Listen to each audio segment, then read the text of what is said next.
We did it. It's the last show. We're filming it. Woo, London! Right.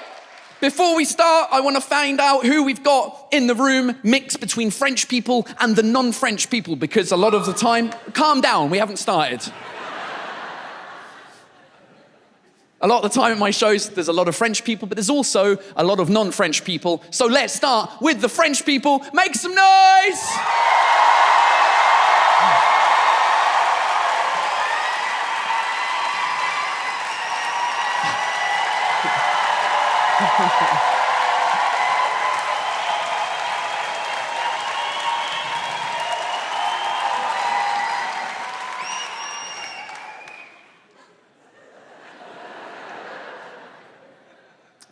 Non-French people fucking go crazy! All right.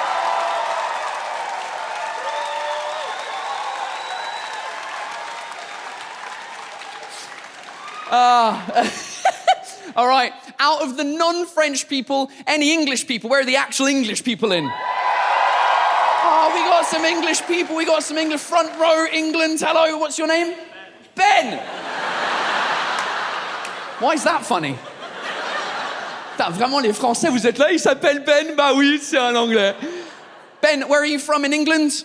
Originally from Bucks. You're originally from Bucks, Buckinghamshire? Nice. Les Français, vous connaissez? Ouais, non. That's awesome. Et tu parles français, Ben? Tu parles français, super, parfait. Ben, question pour toi. Est-ce que t'as vu mon premier spectacle franglais? Bien sûr, super. Putain, t'as même l'accent, bien sûr. Super, par applaudissement dans la salle, les gens qui ont vu le premier spectacle, vous êtes où? Faites du bruit? Ok. Et donc, par applaudissement, les gens qui n'ont pas vu le premier spectacle, faites du bruit? Ah ouais. Ok. Bon, bah, je vais refaire les mêmes blagues, alors. Non, je rigole, je suis pas français. Oh! Oh, ça pique, hein? Alors, pour ceux qui n'ont pas vu le premier spectacle, je résume ça très vite. Ça s'appelait Franglais, c'était sur la langue française. Et mes problèmes avec, parce que même si je suis pas français, je parle français avec un accent français, du coup, les Français, vous pensez que je suis français. Sauf que, comme je suis anglais, et comme tous les Anglais, on fait des petites fautes de rien du tout quand on parle français, bah du coup, je fais des petites fautes, mais j'ai pas l'accent anglais qui va avec. Donc du coup, quand je fais des fautes de français avec mon accent français, les Français pensent que je suis français, mais con. Voilà, j'ai fait 1h30 là-dessus. Le spectacle est disponible sur YouTube, si vous voulez regarder ça après. Et merci beaucoup. Et ouais. Et je me suis dit, après 12 ans en France, j'allais perfectionner votre langue, j'allais la maîtriser pour plus avoir besoin de parler de ça. Non.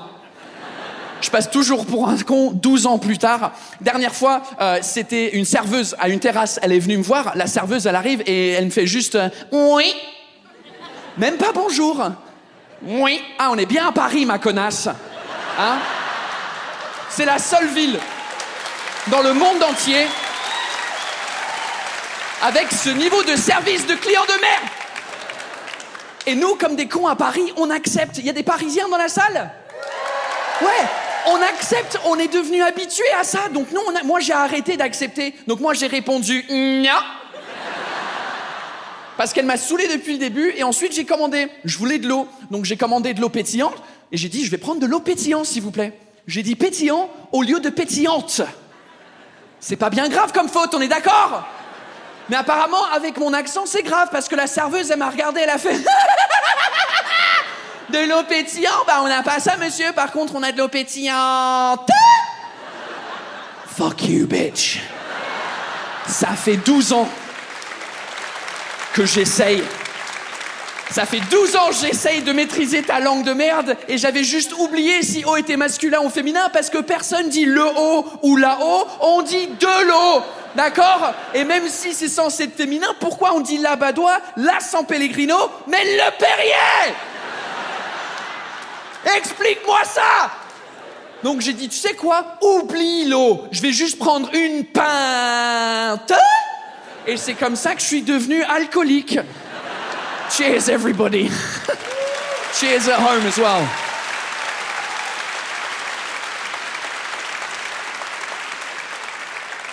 Juste pour clarifier, Jake, c'est pas un stalker, genre un prédateur sexuel. C'est le caméraman. Imagine sans caméra comment il bouge. On dirait vraiment qu'il vient chercher un truc chelou. Donc, Jake, everybody on the camera.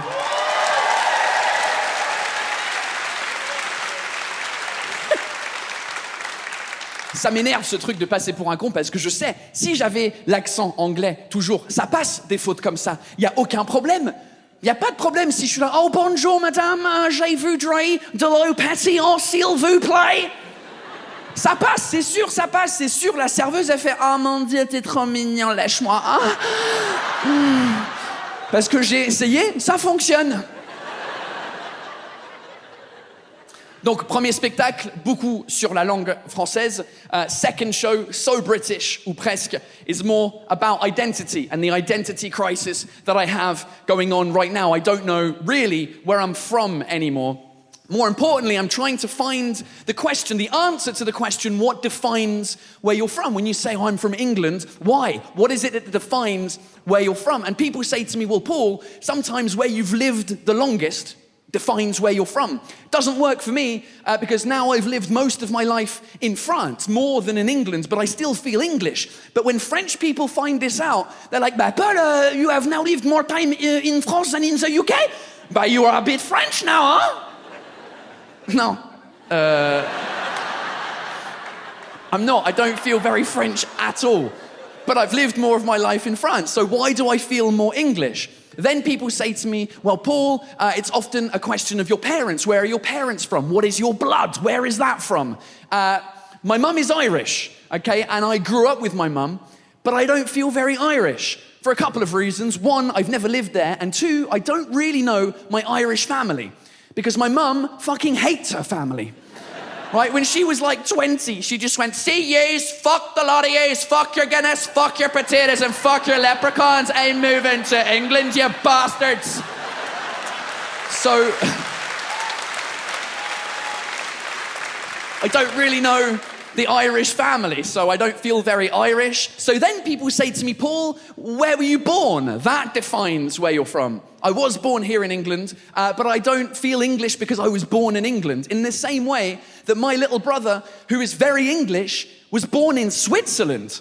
But he's 0% Swiss, mainly because he doesn't speak any of the 4 languages necessary to live in Switzerland. He barely speaks English, my brother, okay? He's a professional footballer, so his English is very limited. Oh, basically, yeah, what I've done, yeah, is I've taken the ball, yeah, and, like, I've kicked it with my foot, yeah, and, like, basically, obviously, at the end of the day, yeah, like, it's gone in the back of the net, and, like, we've won the match.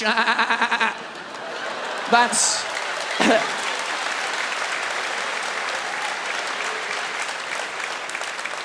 He is the English equivalent of Franck Ribéry pour les Français. Comme ça, vous comprenez son niveau d'anglais. It's not even true. It's just that I'm jealous because he's better looking than me, the little shit. All that to say is where you're born doesn't necessarily define where you're from. So I was thinking about it. What is it that defines where you're from? And I came to the conclusion it was about language, more specifically, the voice that you have when you speak that language, your accent. I think you come from where your accent is from. That's why I feel English, because I sound English when I speak English, right? I can't be Irish with this voice. I can't go to Ireland and be like, all right, boys, I'm Irish, way! Because they'll tell me to fuck off back to my piece of shit country, and they're right. The same thing would happen in Paris. You go to Paris at a house party, you meet somebody there and you go, hey, salut, comment ça va, tu viens d'où?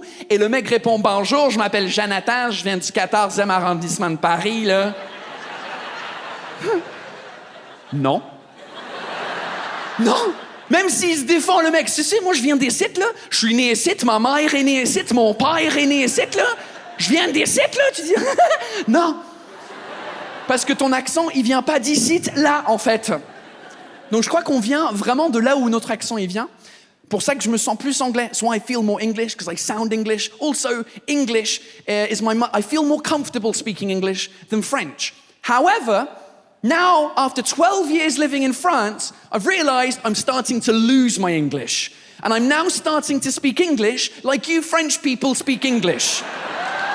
Right?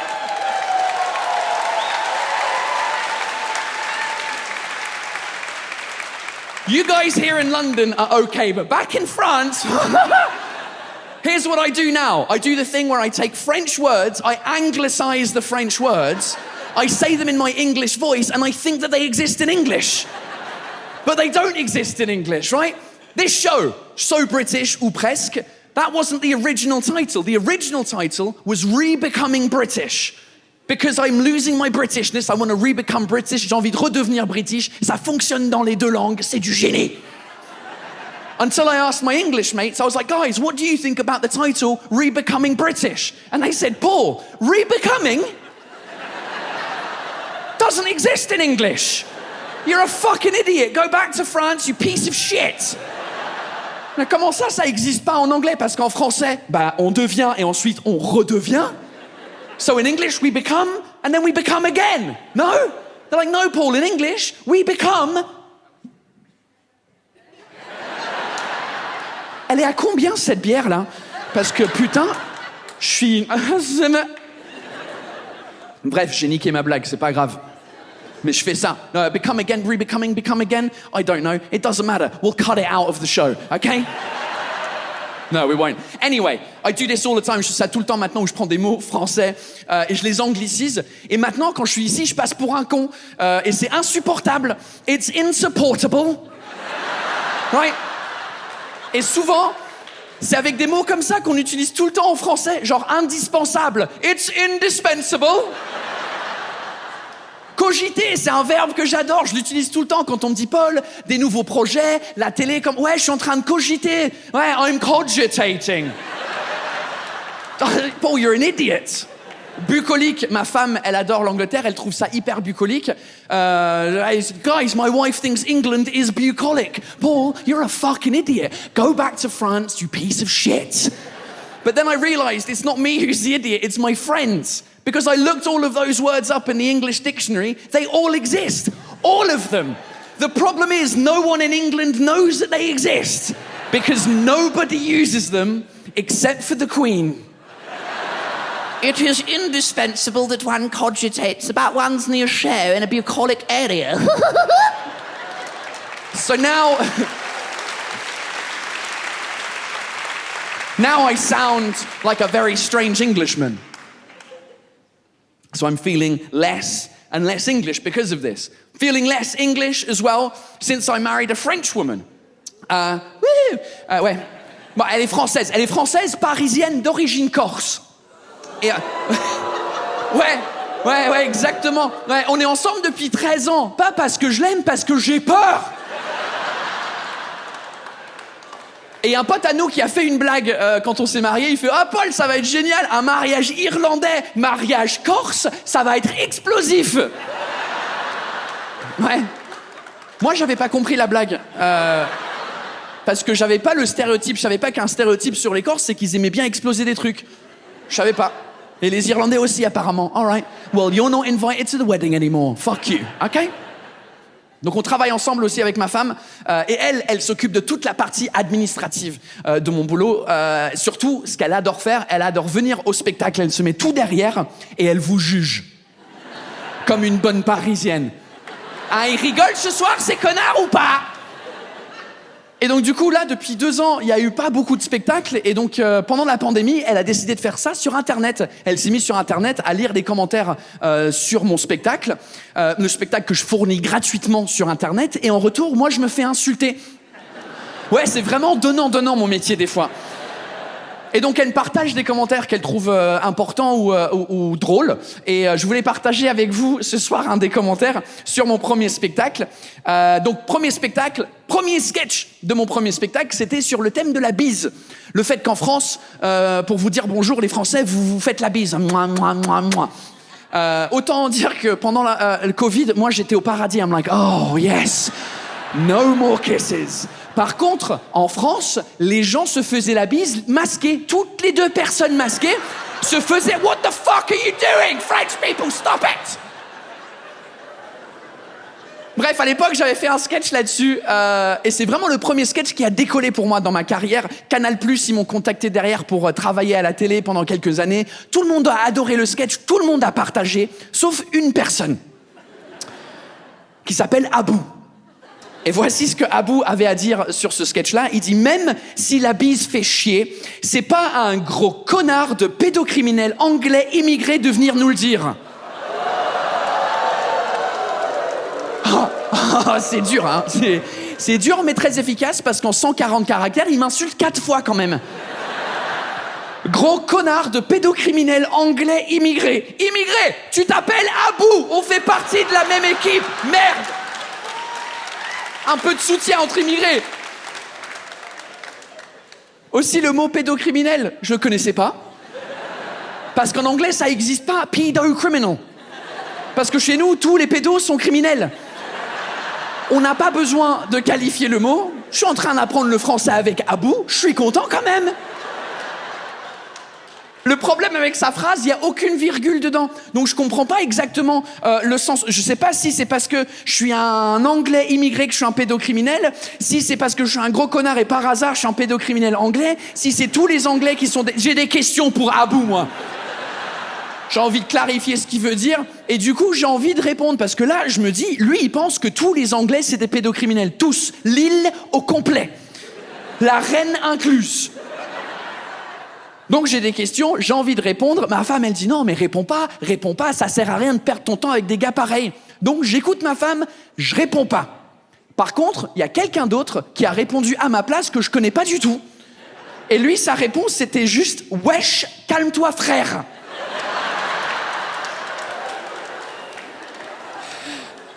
Bah, il s'est pas calmé, Abou. Hein? Il est parti en couille derrière. Tellement il part en couille, il change de langue. Prochain commentaire en anglais, il dit « With all the other aliens and migrants polluting France, fucking Paul Taylor should be deported back to his pedophile island. » Hey, au moins j'ai eu la réponse à ma question. Il pense que toute l'île, c'est des pédophiles. Et ce qui m'a énervé le plus avec ce commentaire, c'est que son anglais est impeccable. Il y a des virgules partout, il a utilisé le mot aliens pour dire étranger, que ça existe en anglais. C'est bizarre, on dit aliens, genre extraterrestre, mais personne l'utilise ce mot-là. Encore une fois, c'était Sting, le seul, qui a utilisé ça dans la chanson I'm an alien, I'm a legal alien, I'm an Englishman in New York. This guy speaks better English than me. Fuck you, Abou, and your pedophile island.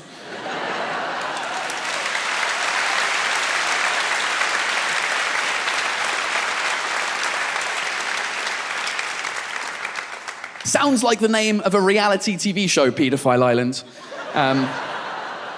It's like Love Island, you know, l'île de la tentation, but slightly different. And I've thought about the pitch. I've thought about the pitch of the show, so let me pitch it to you now, okay? Let's see if we agree.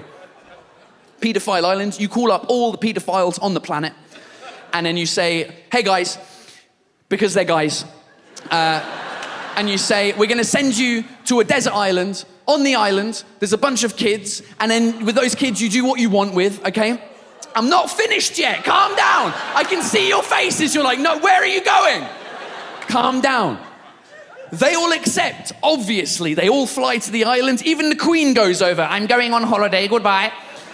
They get to the island, there's no children on the island. Then we sit them down, we explain to them the rules of the game. It turns out it's like Hunger Games, where they all have to kill each other until there's one final survivor. The last one, there we go. Congratulations, you've survived Pedophile Island. Then we cut his dick off, we put it in his mouth, and we go, oh, do you like eating dicks? Well, children don't either, you piece of shit. Go die in a fucking hole!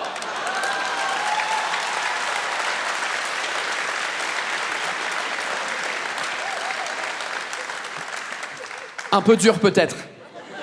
Maybe, I don't know. But I've been thinking a lot about pedophiles recently. Because I had a child. I became a dad recently. That is the big news in my life. Yeah, thanks very much. Thank you. That's very kind. But it's fucking shit. It's shit. Elle est chiante. Elle est chiante. Voilà, elle est chiante. Elle râle toute la journée. Elle râle toute la journée, all fucking day. Et c'est même pas des vrais pleurs, elle râle. Et ça, c'est juste ma femme. Right? Je m'en fous, elle est pas là ce soir. Mais en vrai, la petite, elle est chiante. Elle est chiante. Après, c'est une Parisienne, donc on s'attendait... Ouais. Tu sais, la première phrase qu'elle a sortie, c'était « Un papa, tu m'as acheté des jouets en plastique. C'est pas vraiment éco-responsable, hein ?» Shut the fuck up. Au bout de 2 mois aussi, elle refusait le lait de sa mère. Ma femme, elle voulait allaiter longtemps. Et là, 2 mois, elle a arrêté parce que je suis déjà vegan. Ouais, on a une Parisienne écolo vegan à la maison. À la base, on l'appelait Louise. Maintenant, on l'appelle Greta. Hi, Greta. Tu préfères oat milk, you little shit? C'est dur, c'est vraiment dur. Et elle est chiante. Et on savait qu'elle allait être chiante même avant la naissance. L'échographie de 5 mois où tu sais le sexe du bébé et si tout va bien au niveau de la santé, elle était chiante. Déjà, l'échographie, on pensait que ça allait être comme dans les films, où ma femme, elle est allongée confortablement, il y a une bougie, on se tient la main, on regarde la télé, on est là, oh mon Dieu, t'as vu ce qu'on a fait, c'est incroyable, hein, c'est nous, mais c'est, oh mon Dieu. It was nothing like that. Parce que déjà, à la télé, tu comprends rien à ce qui se passe dans les échographies. C'est des taches noires, des taches blanches, il y a rien, la seule personne, c'est l'obstétricienne qui est là, bah voici le foie. Maybe, I don't fucking know. Voici les reins, voici les... I don't know. On comprenait rien. Et là, à un moment donné, l'obstétricienne, elle nous fait pas là, on est entre les jambes. Vous voyez ces petites jambes? Non! Mais on te fait confiance. Et elle nous dit, je vois pas grand-chose, je pense que c'est une fille.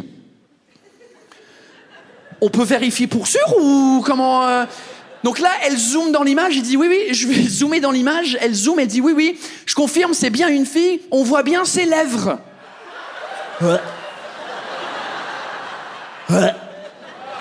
Sorry, you're showing me my unborn daughter's vagina lips.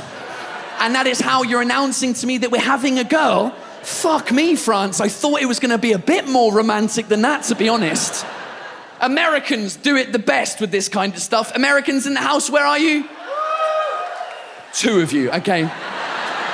You guys have got gender reveal parties, right? Where the parents don't know the sex, but the best friends do. And then the parents show up to this party. There's a box, helium balloons of different colors. The pink comes out. Oh my God, we're having a girl. It's so exciting. Oh my God, we're having a girl. Woo! Hashtag pink balloons. Yeah, we just had some crazy woman just saying, here's a vulva, congratulations. Donc on était un peu surpris de recevoir l'information comme ça, mais on est content, c'est une fille. Dernier truc avant de quitter la séance d'échographie, c'est de mesurer son cœur, si tout va bien au niveau du cœur, les battements du cœur, etc. Et c'est là où elle est chiante parce qu'en fait, la petite, elle était pas dans la bonne position dans le ventre. En fait, elle était dos à la caméra, donc à la sonde, on voyait rien. Déjà, elle se comporte comme une Parisienne. Ouais, t'as déjà vu mon vagin, t'auras pas mon cœur, ok? Donc là, nous, on stresse vraiment parce qu'on n'a jamais eu d'enfant, on ne sait pas si c'est normal qu'elle soit pas dans la bonne position, le cœur qui bat un peu bizarrement, est-ce que c'est... On est stressé, vraiment stressé. Et là, on demande à l'obstétricienne, qu'est-ce qui se passe? Parce que là, on n'est pas bien. Et pour nous rassurer, l'obstétricienne, elle nous sort une phrase, la phrase qu'on va se souvenir toute notre vie avec ma femme. À ce moment-là, pour nous rassurer, elle nous sort, écoutez, là, en ce moment, je suis pas inquiète, mais je suis pas à l'aise. Pardon? C'est pas un terme médical, ça? C'est pas l'endroit approprié pour sortir la phrase « je suis pas inquiète, mais je suis pas à l'aise ». Ça, c'est une phrase que tu sors dans le taxi. Un soir, t'es tellement bourré, tu penses que tu vas vomir dedans. Le chauffeur, il dit « tout va bien, monsieur ?» Tu dis « je suis pas inquiet, mais je suis pas à l'aise ». Ou quand tu pètes et tu sais pas si t'as chié dans ta culotte. C'est la même phrase. Ça arrive quand tu fais « oh, Paul, ça va? Oh, je suis pas inquiet, mais je suis pas à l'aise. Là, je vais aller m'essuyer au cas où. » Ouh.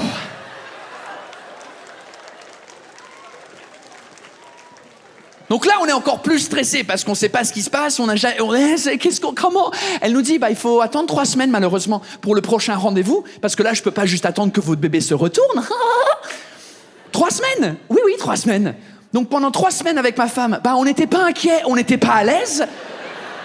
On revient 3 semaines plus tard, c'est une autre obstétricienne qui nous fait « Alors, la dernière fois avec ma collègue, ça s'est bien passé ?»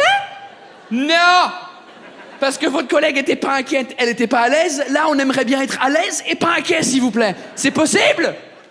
Donc là, on fait les tests, tout va bien au niveau du cœur, il n'y a pas de problème. Mais c'était les pires 3 semaines de notre vie, jusqu'à la naissance. Ouais, parce qu'à la naissance, elle était chiante aussi, la petite. Elle a décidé de sortir le 28 juin 2019. Je sais pas si vous vous souvenez ce qui se passait le 28 juin 2019 en France. Canicule, exactement. Si tu tapes, c'est pas juste canicule, tu tapes journée la plus chaude dans l'histoire de la France. À le 28 juin 2019, il faisait 46 degrés dans le sud. À Paris, il faisait que 39. Nous, on est dans une maternité, 39 degrés, avec une clim qui refusait d'allumer. Il y avait une clim, mais on n'avait pas le droit, parce que ça fait un petit courant d'air et du coup, les bébés, ils peuvent attraper froid et à cet âge-là, ils peuvent mourir. Give me the air conditioning. I don't care, because if the parents die from the heat, the baby is fucked, okay? But if the baby dies, we'll make another one. Give me the air conditioning right now.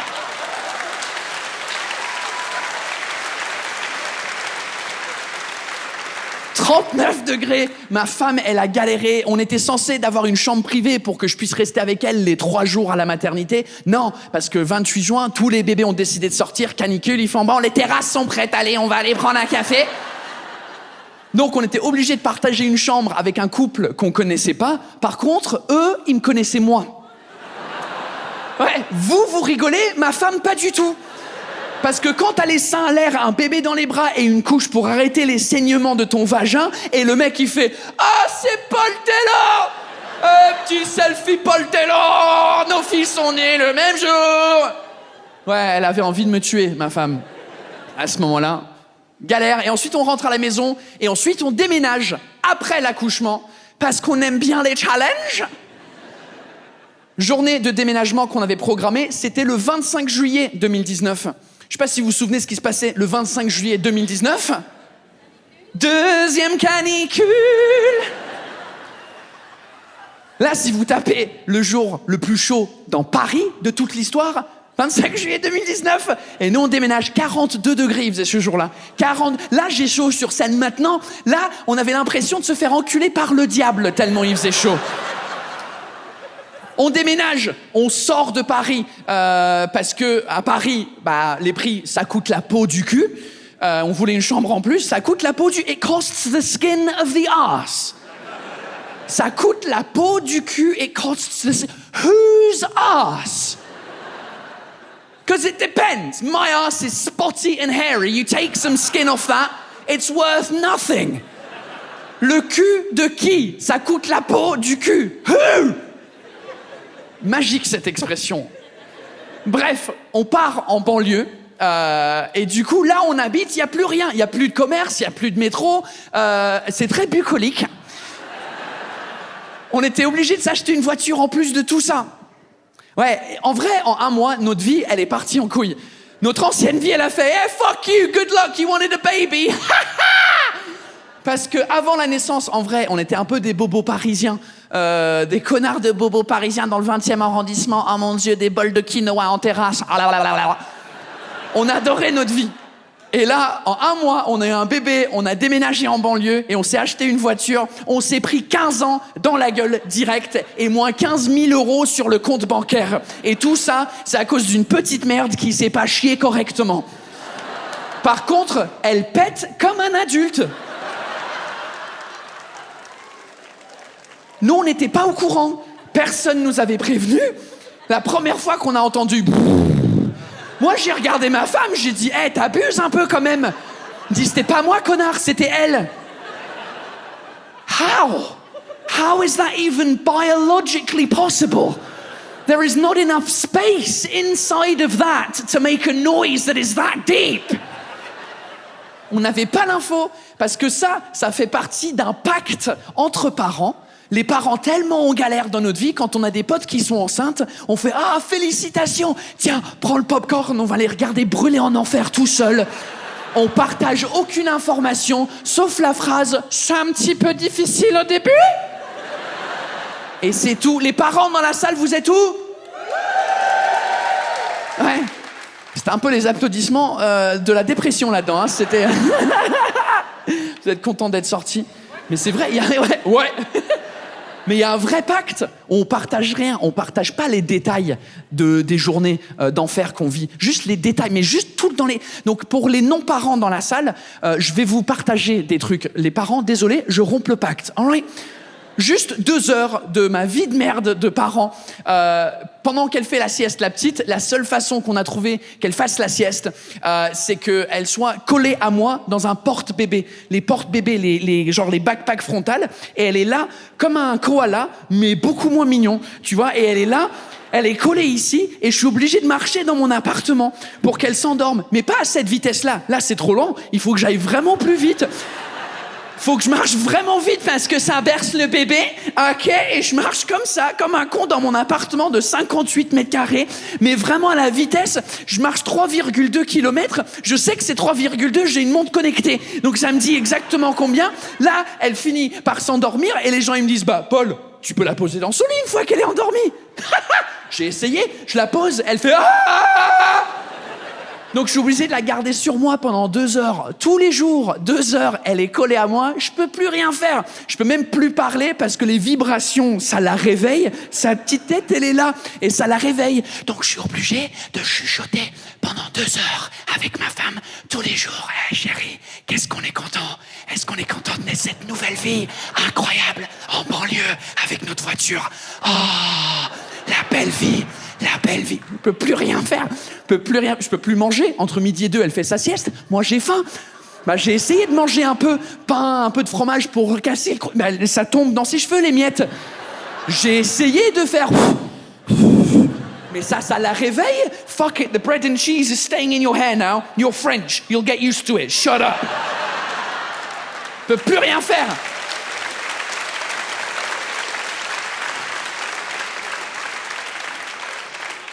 Plus rien faire, je peux pas me moucher non plus. On est malades les parents tout le temps parce que les bébés sont marrants. Les bébés sont malades, on est malades. C'est ça que je veux. Jesus Christ, la bière elle est vraiment forte ce soir. Merci les gars. On est malades les parents et du coup je peux pas me moucher parce que ça la réveille aussi. Donc maintenant, bah, je laisse la morve tomber dans ses cheveux aussi. Ouais, ça se mélange avec le pain et le fromage. On est à un ingrédient près d'une quiche parfaite là-dedans. Peut plus rien faire, plus rien. Le livreur, un jour, qui a sonné à l'intercom, je réponds, je dis, oui, bonjour. Oui, c'est pour la livraison. Oui, super, ce serait au 3e étage à gauche, s'il vous plaît. Ouais, I sounded like a sexual predator. Yeah, 3rd floor to the left. Parce que j'ai vu dans les yeux du mec, quand il est rentré, il a vu que j'avais un bébé là, il a fait, ah, ok. Oh, ok. Ah, le mec, il était pas inquiet, il était pas à l'aise. Il pensait qu'il allait mourir.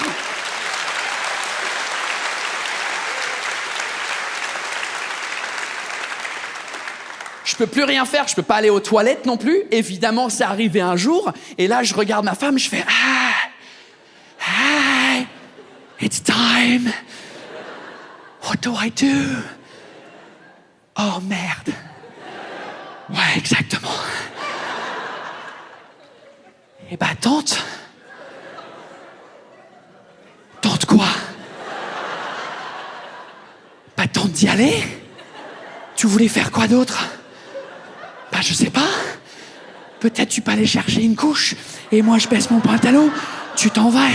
Mais non, Paul, tu vas pas chier par terre dans le salon. Parce que si tu chies, tu vas pisser en même temps, je vais pas tenir une bouteille pour que tu pisses.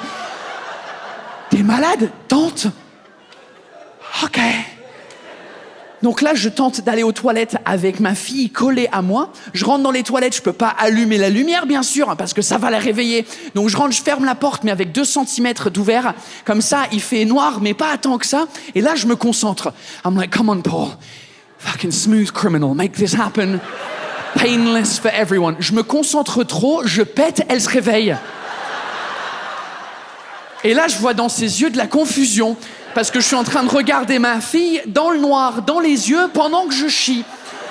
C'est ça la vie de merde de parents qu'on vit tous. Et on partage pas ces infos-là. Et en vrai, les toilettes, c'est mon refuge maintenant. Dans les 58 mètres carrés, c'est le seul endroit où personne me fait chier. Et donc, du coup, moi, je suis tranquille dans les toilettes. Je suis là, je reste un temps pas trop suspect, genre 17 minutes. Je regarde les réseaux sociaux. Si un jour je vous réponds sur Instagram, vous savez pourquoi. OK? Donc là, un jour, je suis dans les toilettes, je suis content, je suis tranquille, et là, derrière la porte, j'entends... Ah, le chat, il a besoin de chier aussi. Donc là, j'ouvre la porte, lui, il rentre, et on se regarde. On se regarde, et il y a vraiment de la compassion, parce que lui, il se fait martyriser par la petite aussi. Elle, son seul but dans la vie, c'est de décrocher sa queue de son corps. Et donc, du coup, on se regarde, et je suis là, je suis désolé, c'était pas la retraite qu'on a... Il a 16 ans. Ouais, c'était pas la retraite qu'on voulait pour toi. Réforme de retraite. All right, it's too late. It's sorry. It's what you have now. Deal with it. Sauf que là, la petite, elle a vu que le chat, il allait venir aux toilettes. Donc là, j'entends ses petits pas sur le parquet derrière et je me dis, en temps normal, c'est très mignon. Mais là, je me dis, oh Jesus, what's about to happen now? Là, elle rentre, elle ouvre la porte en grand, elle savait pas que moi j'étais à l'intérieur, elle est surprise de me voir, ma femme, elle a vu que la petite, elle est venue pour ça chez le chat, donc ma femme, elle arrive aussi pour enlever la petite. À un moment donné, je regarde les 3 membres de ma famille dans les yeux pendant que je suis en train de chier. C'est ça la vie de merde des parents! Maintenant, vous savez.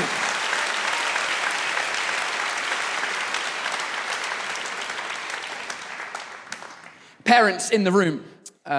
Does it get better? Does it ever get better? I heard some no, I heard some yes. Okay, the yeses, after how long? 18 years. 18! Fuck, I'm gonna need another beer, I think. No, 18 years. People told me it would get better when they start talking. Right, exactly. Another bullshit lie that parents tell to the non-parents to make them feel better. We were excited for her to start talking, though, because we were excited to find out which language she would speak first. Is she going to speak French first? Is she going to speak English first? But more importantly, is she going to speak them with the correct accent? Because my worst nightmare is that her first words were going to be, Daddy, I love you very much, very good, very good. Can't deal with it.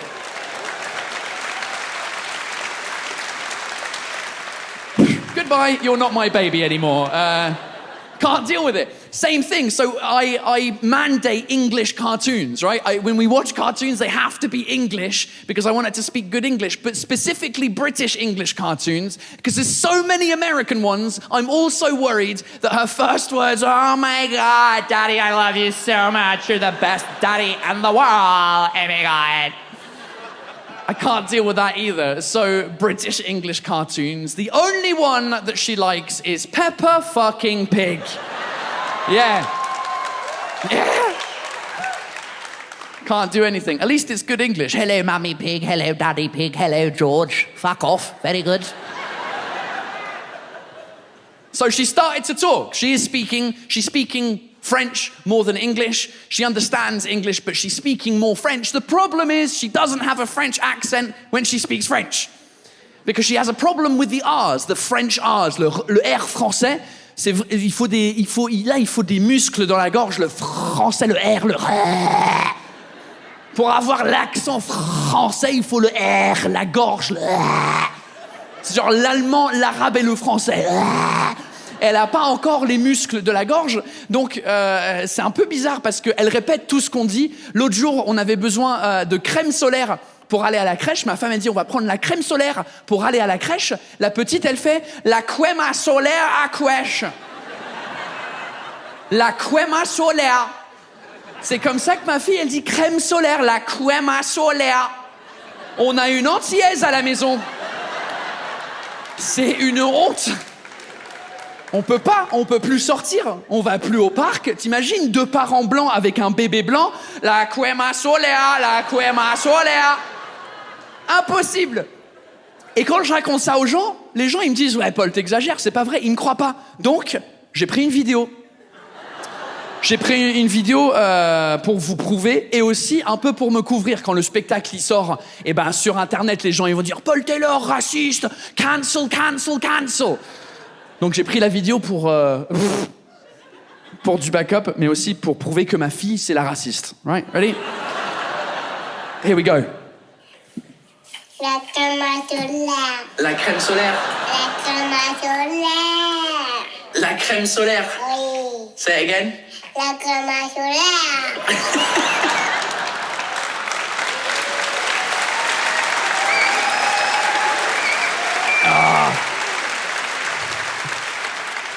Hey, it's it's fucking difficult.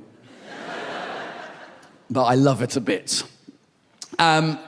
Feel less English though. I feel less English because of this. I feel less English because I've got a French baby now.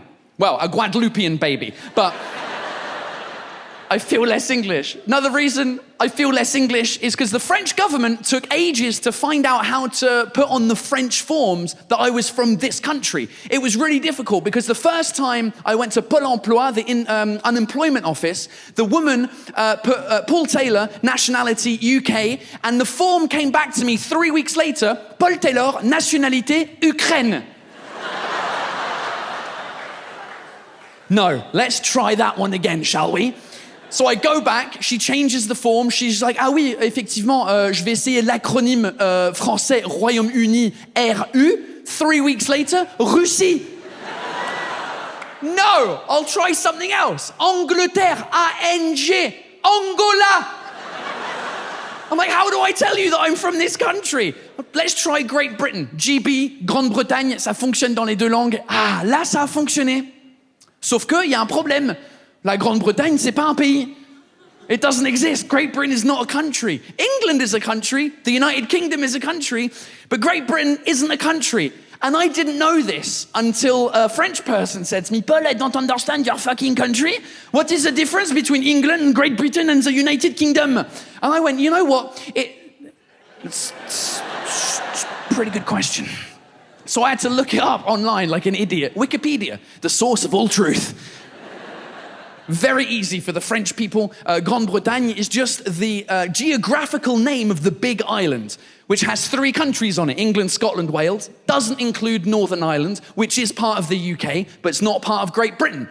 Which is why, on our passports, the full name of this piece of shit country is the United Kingdom of Great Britain and Northern Ireland. The rest of you, it's just France. Much easier. So we've got 4 countries, but it's 1 country. Sometimes it's 4 countries, sometimes it's 1 country. But Paul, when is it 4 countries and when is it 1 country? But it depends. It depends. Politically, it's 1 country, right? Brexit meant that all 4 countries had to leave. We all 4 countries have the same passport. But when we play sports, that is when we like to fuck with the world. Because when we play football, it's 4 teams. There's England, Scotland, Wales, Northern Ireland. And then the Republic of Ireland have their own team as well. But then when we do rugby, there's only 3 teams. It's England, Scotland, Wales. Northern Ireland don't exist in rugby. They have combined forces with... there weren't enough rugby players in both countries. I don't know why they're 1 team. The Olympics is the worst. Team GB, it's 1 country.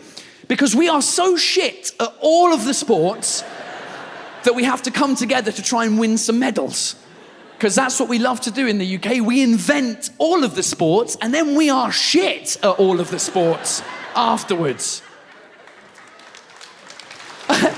Oh, you're applauding the shit sports of England. Okay, and the UK. Good work. 4 countries, 1 country. Same with the flag, right? The Union Jack. It is a union of the Jacks. But it's got the different flags in there. You've got the English red and white cross. You've got the Northern Irish red and white cross. You've got the Scottish blue and white cross. Wales, fuck them. They're not in the flag. I don't know what happened. I don't know why Wales are not in the flag. Oh, we'd like to be on the flag, please. Can we be on the flag? No, we don't want dragons, Wales. Fuck off. Leave the meeting immediately. And I feel bad for Wales because when there was a referendum in Scotland to leave the UK, Scotland were maybe going to leave the UK before Brexit, and there was a big debate about the flag. What do we do with the flag? What are we going to do? Because the blue in the flag is Scotland. Do we take the blue away and just have red crosses everywhere? The consensus was, no, if Scotland leaves, we keep the flag the same. Meanwhile, in Wales, can we be on the fucking flag, please? If Scotland are leaving, we want to be on the flag. It's not Game of Thrones, Wales. Take the dragons and fuck off. I feel bad. Poor Wales.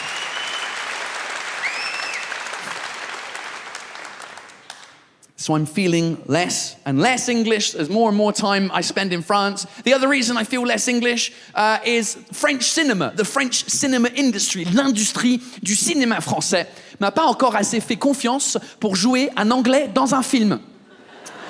Ouais, pourtant j'ai joué dans un film récemment et il y a eu plein d'anglais dans des films récemment, mais on m'a pas appelé. Pour ça, moi, mon agent, quand il m'a appelé, il m'a dit « Paul, tu vas faire ton premier film en France, cinéma français, ta carrière, elle va décoller, ça va être génial. » Moi, j'étais prêt à jouer un stéréotypique anglais dans les rues de Paris en « Bonjour, comment ça va, pain au chocolat, croissant, croissant ?» J'étais prêt en mode Paul in Paris, right, comme Emily in Paris. But Paul, j'étais prêt. Mais non, mon agent, quand il m'appelle, il me dit « Ouais, Paul, en fait, ton premier rôle au cinéma français, tu vas jouer un Québécois. » Comment ça, un Québécois? Il me dit, ouais, en fait, les producteurs français du film, ils ont vu ton premier spectacle, ils ont adoré ton passage sur les Québécois, ils te trouvent parfait pour le rôle. Alors, pour ceux qui n'ont pas vu le premier spectacle, il y a une phrase dedans où j'imite des Québécois. C'était à l'époque où je travaillais chez Apple, dans un Apple Store au Québec. D'ailleurs, en parlant d'Apple Store, juste avant de déménager en France, je travaillais à 200 mètres d'ici, dans le Westfield White City, dans l'Apple Store ici. Donc moi, ça me fait vraiment plaisir de revenir à 200 mètres. Ouais, c'est vraiment cool.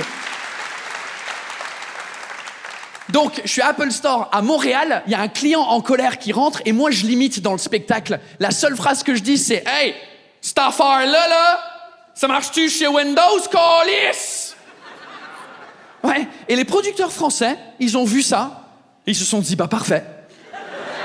On n'a pas besoin de payer un vrai Québécois pour venir en France faire le film, on va juste payer le RER A à Paul Taylor.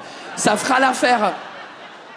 Le film en question, c'est la biopic de Céline Dion, qui s'appelle Aline. Ouais, il y a des gens qui ont vu le film, faites du bruit si vous avez vu Aline. All right, 12. Il est peut-être pas encore sorti en Angleterre, je sais pas. En tout cas, Aline, donc dans le film Céline Dion, elle s'appelle Aline Dieu. Ils ont changé le nom. C'est assez proche. Son mari René dans le film, il s'appelle Guy Claude. Par contre, magique comme nom. Moi, je joue pas Guy Claude, je joue le producteur québécois de Aline Dieu, Céline Dion, Valérie Lemercier, qui joue Aline. Et en vrai, dans le film, j'ai une scène, j'ai une phrase. C'est mythique. Ok, donc pour ceux qui l'ont pas vu, je vais spoiler le film maintenant. Juste la scène. Donc la scène se passe à l'Eurovision 88 dans la carrière de Céline Dion. Vraiment, moment incroyable dans sa vie. Elle gagne l'Eurovision 88. Elle fait une chanson où elle représente la Suisse. Ouais. Mais elle gagne, grand moment dans sa carrière. Et donc là, on est derrière la scène de l'Eurovision 88. Moi, je suis le producteur québécois. Aline Dieu, Valérie Lemercier. Elle est là, elle est stressée. Elle va bientôt monter sur scène. Il y a une Danoise sur scène à ce moment-là. Et elle est stressée. Donc moi, je suis à côté et je suis censé la rassurer, le producteur québécois. Mais comme c'est une comédie française, et pour vous, les Français, les Québécois, ils sont cons.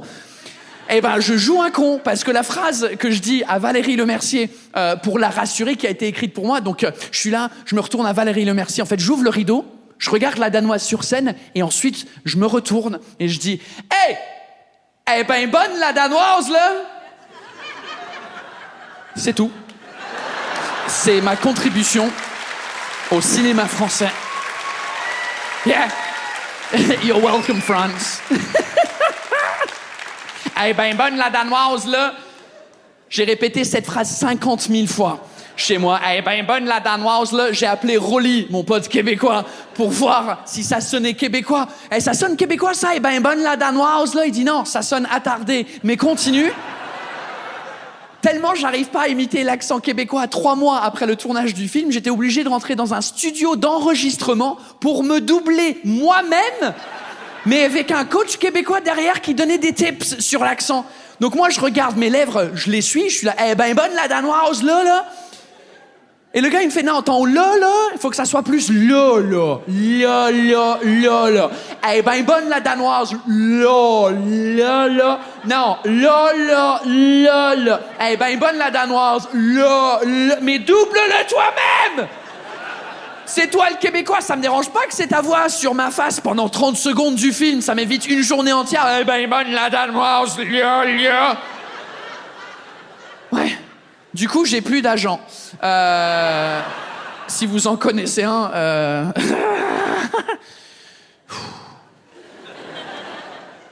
Bref, apparemment, je suis plus crédible en tant que Québécois. C'est pour ça que je me sens moins anglais. C'est pour ça que je me sens obligé de surjouer l'anglais.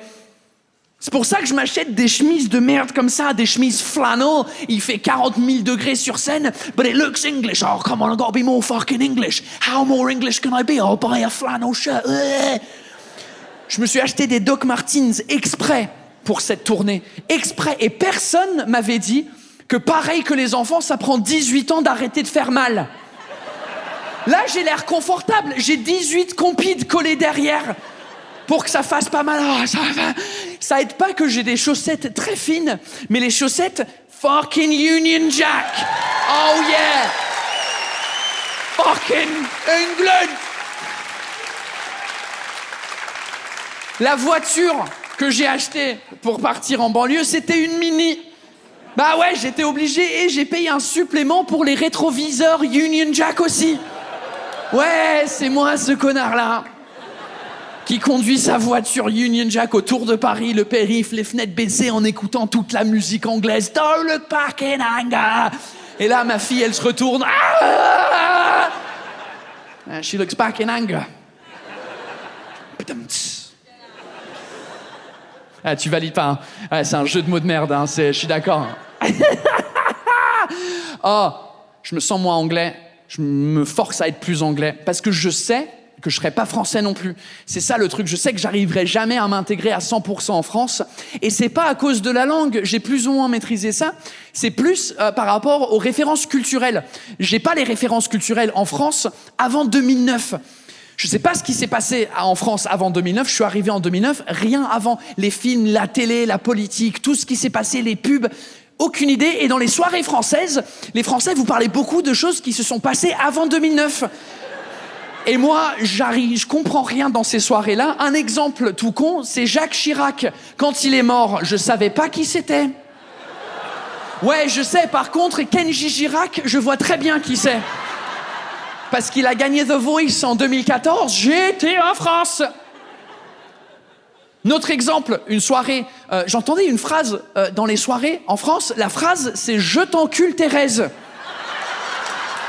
Ouais, vous rigolez, ouais. Ouais, parce que vous comprenez le contexte.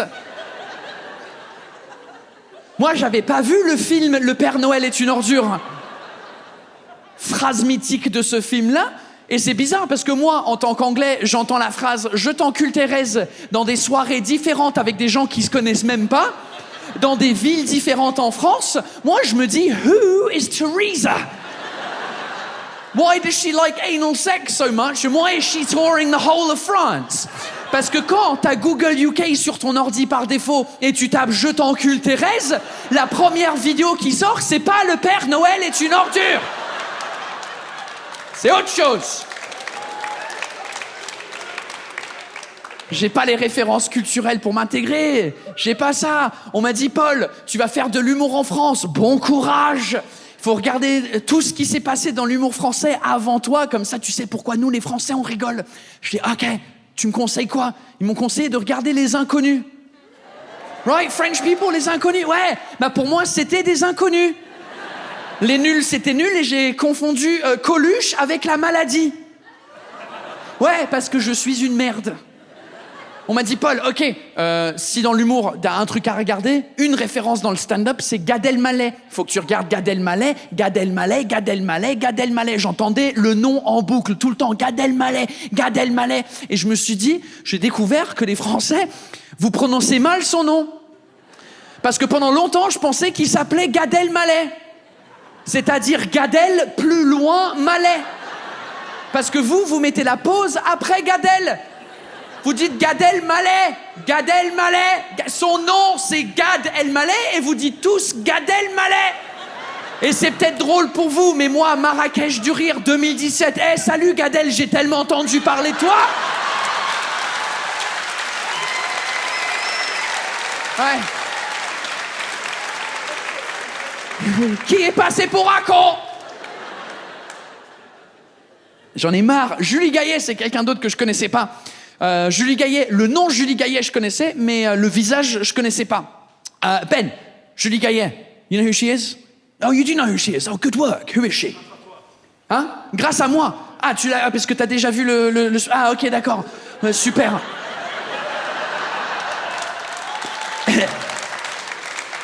J'espère que t'as pas spoilé tout le spectacle au mec qui est à côté de toi en soufflant les blagues. Donc Julie Gaillet, c'est la femme de François Hollande, l'ex-président. Les gens qui connaissent pas les noms français dans la salle. Donc il y avait une histoire qui est sortie pendant qu'il était président, François Hollande. C'est comme ça que le monde entier la connaît. C'est qu'un soir, François Hollande prend un scooter. Il met un casque because he's a fucking ninja. Right, he goes to Julie Gaillet's house, has sex with Julie Gaillet while he was in a relationship with another woman while he's president. And when this news broke out, the whole world was like, oh shit, what's gonna happen? And the whole of France was like, ouais, pourquoi pas. Ouais. Nous, ça nous dérange pas du tout. On n'est pas d'accord avec sa politique, mais il peut baiser qui il veut, François. So Julie Gaillet, ex-French president's wife. And I'm telling you this because I spent 15 minutes one evening speaking to Julie Gaillet without knowing that it was Julie Gaillet. Yeah, and I decided to talk about my underwear with her because I didn't know it was her. Je vais vous raconter l'histoire pour terminer. C'était une soirée Canal+. Je bossais avec eux et ils m'ont invité à faire 5 minutes sur scène dans une soirée qui s'appelle la Nuit du Rugby. Je sais pas s'il y a des gens qui connaissent cette cérémonie. One person. Okay. Je connaissais pas non plus et le mec il m'a dit en gros Paul c'est comme les Oscars mais pour le rugby. J'ai eu la même réaction. J'ai fait ah bon ça se fait ça ok. Donc 5 minutes de blague sur ça et puis du coup au début je dis non, je refuse parce que en vrai je connais rien au rugby, je connais pas les règles, je connais pas les joueurs, j'aime pas faire des blagues sur un truc que je connais pas. Donc je décline, je dis non. Le mec, il me dit, c'est dommage pour toi, Paul, parce que la soirée se passe à l'Olympia. Ah ouais, ça, that changes everything. L'Olympia, la salle mythique à Paris, où tous les humoristes ont rêve de faire notre... La seule raison que je sais que c'est une salle mythique, c'est Gad-El, il a fait un spectacle là-bas. Donc je suis obligé de dire oui, c'est une salle mythique. Donc je dis ok, par contre, j'ai pas de blague, donne-moi des idées. Il me dit, Paul, t'es anglais, fais des blagues sur le crunch. Et moi, je réponds, le petit déjeuner? Et il me fait, Paul, mais t'es vraiment con, en fait. Je dis, ouais, je connaissais pas que le match Angleterre-France en rugby, ça s'appelle le crunch. Mais je me dis, bonne première blague, breakfast crunch, rugby, ha ha ha. J'écris 5 minutes pour jouer à l'Olympia, salle mythique. J'arrive le soir de la représentation avec une énorme valise, parce que après la cérémonie, il faut que je parte en Chine pour faire une tournée d'1 mois pour les Français qui habitent en Chine. 1 mois de tournée, grosse valise, je pose ça dans une loge commune où il y a les affaires de plein de monde, et là je me prépare mentalement pour jouer à l'Olympia. Donc là je m'énerve backstage, I'm like, come on Paul, get the energy up, this is going to be amazing, it's the Olympia, this is really important, if it goes well, your career is going to go crazy, it's going to be unbelievable, come on Paul, it's the Olympia, what are the jokes? Breakfast, brunch, crunch, rugby, ha ha ha, let's go. I'm drinking beers backstage to get the energy. I'm like, come on Paul, it's gonna be fucking great. On appelle, faites du bruit pour Paul Taylor. Ah, je sors sur scène, le public, ah, je fais ma première blague. Silence total. Oh, là, j'étais pas inquiet, j'étais pas à l'aise.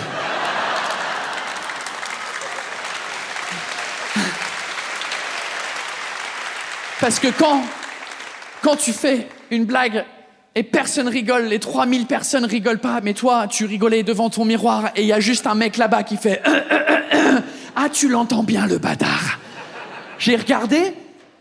Ah, c'était Abou, il était là. Il est venu m'insulter en direct. Mais je suis pas inquiet. J'ai d'autres blagues. Je fais la 2e, rien. 3e, rien. 4e, rien. Là, je me dis, les 5 minutes vont être très longs. Et effectivement, c'était long. Pendant les 5 minutes, mon téléphone, il vibre dans ma poche. J'avais oublié de le mettre en mode avion. Donc ça me déconcentre aussi. Et quand je suis stressé comme ça, je perds tout mon français. Je transpire comme un porc. Je suis là.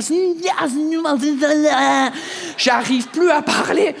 Du coup, je fais les 5 minutes, je fais c'est tout pour moi, merci, au revoir. Je rentre dans le couloir de l'Olympia et là, premier réflexe, c'est de sortir mon téléphone pour savoir quel connard m'a interrompu. C'était ma femme. Ouais, et son texto, c'était écrit « Ouais, pas ouf, hein ?» Ouais, parce que elle regardait la cérémonie en direct à la télé, à la maison. Ouais, je vous ai pas dit que c'était en direct. Ah, ouais, c'est pas préenregistré pour que je puisse dire hey, tu peux couper mon truc parce que... Non, 300 000 personnes qui regardent la cérémonie en direct.